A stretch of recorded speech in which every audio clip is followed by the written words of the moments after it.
Hi everyone. तर आज आपण बनवणार आहोत डाएट चिवडा. तर हा फक्त काही असं नाही आहे की डाएटमध्येच लोकांनी खाल्लेला पाहिजे किंवा ज्यांना डाएट करायचं आहे किंवा हेल्दी जेवायचं अशानेच खाल्ला पाहिजे. सगळेजण खाऊ शकतात. आणि अगदी कमी तेलामध्ये बनणारा चिवडा आहे. जेव्हा मी वजन कमी करत होती किंवा अजून पण डाएट करते सध्या, तर तेव्हा मी स्नॅक्स टाईमला हा खूप खाल्लेला आहे. स्टार्ट करूयात आजची recipe. Okay, so let's go. Diet chivda बनवण्यासाठी आपल्याला स्क्रीनवर दिसणारं सगळं साहित्य लागणार आहे. आणि यासाठी आपण अर्धा किलो मुरमुरे घेतले आहेत, जवळपास 1 पॅकेट मुरमुरे. आता एका कढईमध्ये अगदी थोडं तेल टाकून त्यामध्ये थोडीशी हळद टाकून आपण ती नीट पसरवून घ्यायची आणि यामध्ये थोडे थोडे करून सगळे मुरमुरे छान क्रंची होईपर्यंत भाजून घ्यायचे.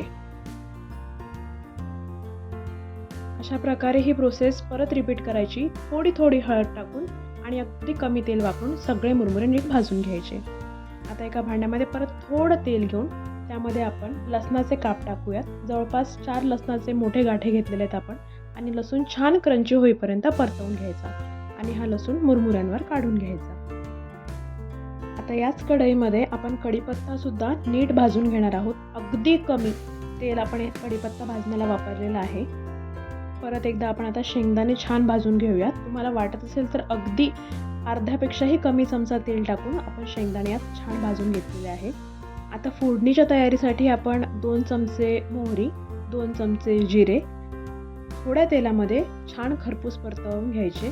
त्यामध्ये 2 चमचे धणे आणि 2 चमचे बडीशेप आपण टाकून छान परतवून घेणार आहोत. एकदा हे चांगलं भाजलं गेलं की आपण आपल्या मुरमुऱ्यांच्या टोपल्यामध्ये परत एकदा ही फोडणी टाकून घ्यायची. अगदी थोडं तेल वापरून त्यामध्ये आपण हिरव्या मिरच्या सुद्धा छान अशा खरपूस भाजून घेणार आहोत आणि ह्या सुद्धा आपण मुरमुऱ्यांवर टाकून घ्यायच्या. पुन्हा आता त्याच कढईमध्ये अगदी थोडं तेल टाकून आपण डाळ्या किंवा दालवा छान परतवून घेणार आहोत. त्यामध्ये किंचित हिंग टाकायचा, चवीनुसार तिखट, थोडी हळद आणि हे सगळं टाकून डाळ्या किंवा दालवा आपण छान मस्तपैकी खरपूस परतवून घ्यायचा आहे. त्याला छान असा रंग आलेला आहे. चिवड्याला छान आंबट गोड चव यावी म्हणून आपण यामध्ये थोडी साखर, अर्धा चमचा लिंबूसत्व आणि चवीनुसार मीठ टाकून हा नीट कालवून घेणार आहोत. आणि आवडत असल्यास यामध्ये अगदी अर्धी वाटी शेव टाकली तरी काहीही हरकत नाही. तुमचा चिवडा हा रेडी आहे, खाण्यासाठी तयार आहे. नक्की करून बघा. अर्धा किलो मुरमुऱ्यांचा डबाभर चिवडा होतो.